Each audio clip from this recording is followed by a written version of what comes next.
திருவரங்கன் உலா அற்புத சரித்திர நாவல் பகுதி 16. அடுத்த நாழிகைக்குள் காரியங்கள் யாவும் விரைவாக நடந்தேறின. திருவரங்கனையும் நாச்சிமார்களையும் பல்லக்கில் எழுந்தருளச் செய்தார்கள்.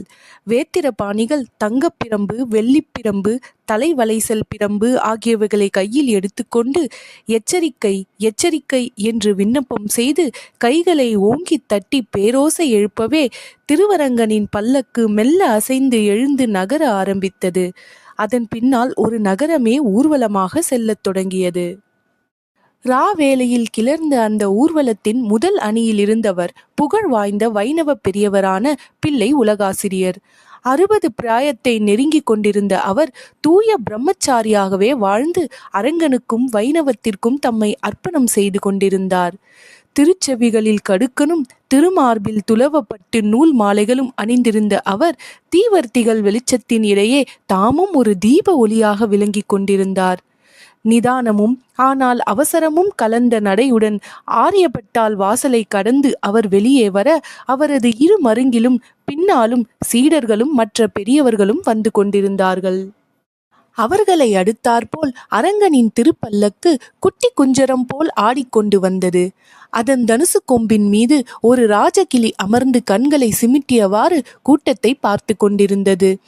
இடையே ஒரு முறை தனது கோல மழலையில் ரங்கா என்று சோகமாக மிழற்றியது. கூட்டத்தின் கண்கள் யாவும் பல்லக்கின் உட்புறத்தை நோக்கி ஆவலோடு திரும்பியிருந்தன. அங்கே பல்லக்கின் உள்ளே தொங்கும் குஞ்சலங்களுக்கு கீழே பட்டு மஞ்சங்களின் நடுவே திருவரங்கன் ஒரு எளிய திருக்கோலத்தில் எழுந்தருளி இருந்ததை கண்டதும் கூட்டத்தின் வாயினின்று ஆஹா என்ற திடுக்கிடும் சத்தம் பெயர்ந்து எழுந்தது. அணிமணிகள் ஏதும் பூணாதவராய், அடர்த்தியான மாலைகள் ஏதும் புனையாதவராய், சாதாரண ஒரு எளியவர் போல் உள்ளே காட்சியளித்துக் கொண்டிருந்தார் திருவரங்கன். அதை கண்ணுற்ற எல்லோர் கண்களும் பனித்து பொங்கிவிட்டன. விக்கலும் விம்மலும் விசும்பலும் தேம்பலுமாக சத்தங்கள் எல்லா திசைகளிலும் எழுந்துவிட்டன. நாடு விட்டு காடு சென்ற ராமபிரானின் கதி உமக்கும் ஏற்பட்டதோ என்று சொல்லி கண்களில் இருந்து நீரை உகுத்தார்கள் பலர். அரசனை காண வந்தோம், இங்கே ஆண்டியை காண்கிறோமே என்று சொல்லி விசித்தார்கள் பலர். திருச்சின்னங்கள் ஊத மங்கள வாத்தியம் முழங்க தமிழ்மறை ஓசையும் வேத ஓசையும் புடைசூழ ஊர்வலம் எழுந்தருளுவீரே, இன்று இசையேதும் இல்லாமல் மௌனமாக எழுந்தருளும் காலம் உமக்கு வந்ததோ என்று புலம்பினார்கள் பலர். பலர் மூர்ச்சித்தார்கள். பலர் சித்தபிரம்மை பிடித்தது போல் பார்த்த பார்வையாகவே நின்றார்கள். பல்லக்கை அடுத்தாற்போல் அதன் பின்னால் கோயில் பெட்டகங்களை சுமந்து கொண்டு வரிசையாக பல ஊழியர்கள் வந்து கொண்டிருந்தார்கள்.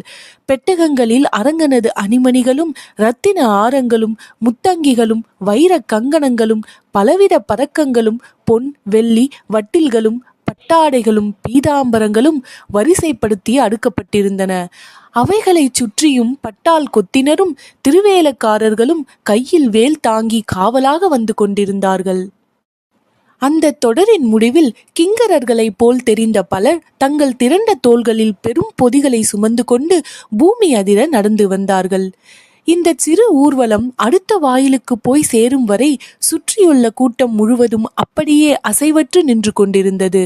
கடைசி அணி சென்றதும் இரு பக்கலிலும் கூடியிருந்த கூட்டத்தின் நுனிப்புறங்கள் மெல்ல மெல்ல கரைந்து அரங்கனை ஊர்வலமாக பின்பற்றத் தொடங்கின.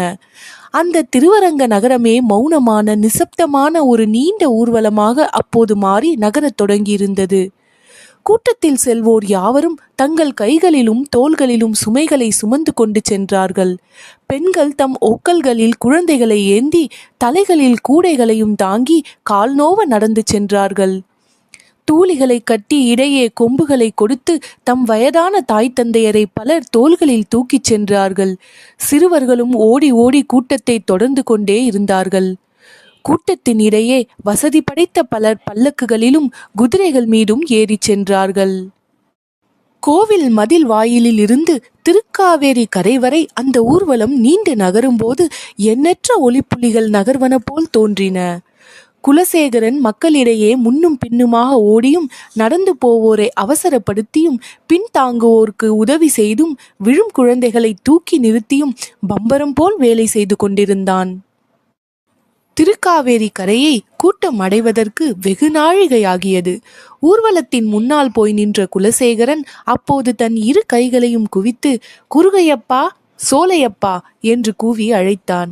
இதோ வந்தோம் என்று கூவி இரு இளைஞர்கள் ஜனங்களை ஊடுருவிக் கொண்டு முன்னோக்கி ஓடி வந்தார்கள். இருவரில் ஒருவன் சற்று பருமனாக இருந்தான். தலையை மொட்டையிட்டிருந்தான். அவன் பெயர் குருகையப்பன். மற்றவன் குறுந்தாடியுடன் பின்னால் வளர்ந்த நீண்ட முடியுடனும் இருந்தான். அவன் பெயர் சோலையப்பன். இருவரும் முன்னால் வந்து நின்றபோது குலசேகரன் அவர்களை பார்த்து, குருகையப்பா, சோலையப்பா, கூட்டத்தை இங்கே நிறுத்த வேண்டும். அரங்கனது பல்லக்கும் பரிவாரமும் அக்கறை போய் சேரும் வரை இவர்கள் இந்த இடத்தை விட்டு நகரக்கூடாது என்றான். அப்படியே செய்வோம் என்றார்கள் இருவரும். மறுகணமே இரு இளைஞர்கள் தங்கள் பூன் பிடித்த கைத்தடிகளை மேலே தூக்கி கூட்டம் வரும் வழியில் குறுக்காக நின்று, ஹோ ஹோ நில்லுங்கள் என்று தொண்டை கிழிய கத்தினார்கள். கூட்டத்திற்கு முன் அணியாக வந்த பட்டால் கொத்தினர் நின்றுவிடவே மந்திரமிட்டது போல் கூட்டம் முழுவதுமே அங்கங்கே நின்றுவிட்டது. தீவர்த்திகளும் நின்றுவிட்டதால் நெய்யும் எண்ணெயும் கலந்த வாடை அந்த பிரதேசம் முழுவதும் வீச ஆரம்பித்தது. குலசேகரன் அந்த கணமே மணல்வெளியில் இறங்கி ஓடிப்போய் திருவரங்கன் முன்னால் சென்று கொண்டிருக்கும் பிள்ளை உலகாசிரியர் முன்பாக வீழ்ந்து வணங்கி எழுந்திருந்தான். தீவர்த்தி ஒளியை கொண்டு வரச் சொல்லி அவனை தம் திருக்கண்களால் பார்த்த உலகாசிரியர், பிள்ளாய் குலசேகரா, பஞ்சு கொண்டானும் நீயுமாக சேர்ந்து அரங்கனுக்கு செய்யும் சேவை எல்லாம் வீண் போகாது. நாங்கள் முடிவெடுத்த விதமெல்லாம் குறைவர நடந்து கொள்கிறோம். ஆனால் மக்களின் கூட்டத்தை எம்பினால் வரவிடாமல் செய்வது உங்கள் பொறுப்பு. அதற்கான வழிகளை கடைபிடிப்பாயாக என்று கூறினார். சுவாமி, தங்கள் விருப்பம் போல் செய்வோம் என்று கைகூப்பி கூறினான் குலசேகரன். எல்லாம் பெருமாளது சித்தம் என்று கூறிய உலகாசிரியர் மேலே நடக்க ஆரம்பித்தார். மணலில் புதையும் அவரது திருப்பாதங்களையும் அதனால் சற்று தளர்ந்துவிட்ட அவரது நடையையும் கண்களில் ஈரம் பொங்க பார்த்தான் குலசேகரன். சில கணங்கள் வரை அப்படியே நின்று அவன் சட்டென்று மனத்தில் தெளிந்து பரபரவென்று மேலே செய்ய வேண்டிய காரியங்களில் இறங்கத் தொடங்கினான்.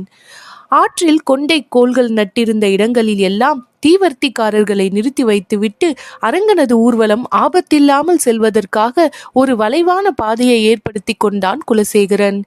வழியில் தானே நடந்து பார்த்து ஆழமில்லை என்று உறுதியாக அறிந்த பிறகு திருவரங்கனது பல்லக்கையும் பரிவாரங்களையும் அந்த பாதையில் செல்வதற்கு அனுமதி வழங்கினான் அவன். ஊர்வலம் நகர்ந்தது. ஆற்று நீரில் அடுக்கடுக்கான அலைகளையும் சலசலப்பையும் ஏற்படுத்தி கொண்டு நிதானமாக அது செல்லத் தொடங்கியது. அங்கங்கே பொட்டுகளைப் போல் நின்ற தீவர்த்திகளின் ஒலிகள் ஆற்று நீர் அலைகளின் மீது ஏறி இறங்கி விதவிதமாக விளையாட ஆரம்பித்தன. கணுக்கால் ஆழத்தை தாண்டி முட்டளவையும் தாண்டி இடுப்பளவு ஆழத்தில் செல்லும் போது பல்லக்கை மிக கவனமாக சுமந்து சென்றார்கள் ஸ்ரீபாத தாங்கிகள். பல்லக்கு தனுசின் மீது உட்கார்ந்திருந்த ராஜகிளி மட்டும் பயத்தில் அங்குமிங்கும் பார்த்து அடிக்கடி இறக்கைகளை அடித்து கொண்டிருந்தது. அரையாடைகள் யாவும் நீரில் மூழ்கி நனைந்து விட்டபடியால் ஊர்வலத்தில் சென்ற அத்தனை பேர்களும் தண்ணீர் சொட்ட சொட்ட மறுகரையை அடைந்தார்கள்.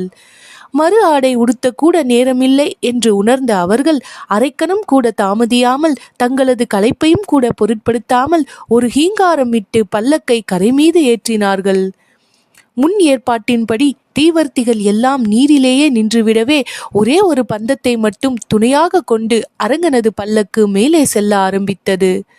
அந்த பந்தத்தின் ஒற்றை புள்ளியை மட்டிலும் கண்ணீர் கண்ணோடு பார்த்து கொண்டிருந்த குலசேகரன் அந்த திரு ஊர்வலம் மேடு ஏறிவிட்டது என்பதை உணர்ந்ததும் கடைசியாக ஒரு முறை கைகூப்பி வணங்கினான்.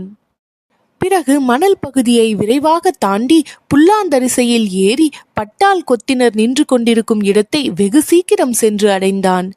மீண்டும் மறுகரையை பார்த்தபோது அங்கே பெருமாளின் ஊர்வலத்துடன் செல்லும் தீப்பந்தத்தை யாரோ மேலே தூக்கி மேலும் கீழுமாக அசைத்து காட்டியது அவனுக்கு தெரிந்தது.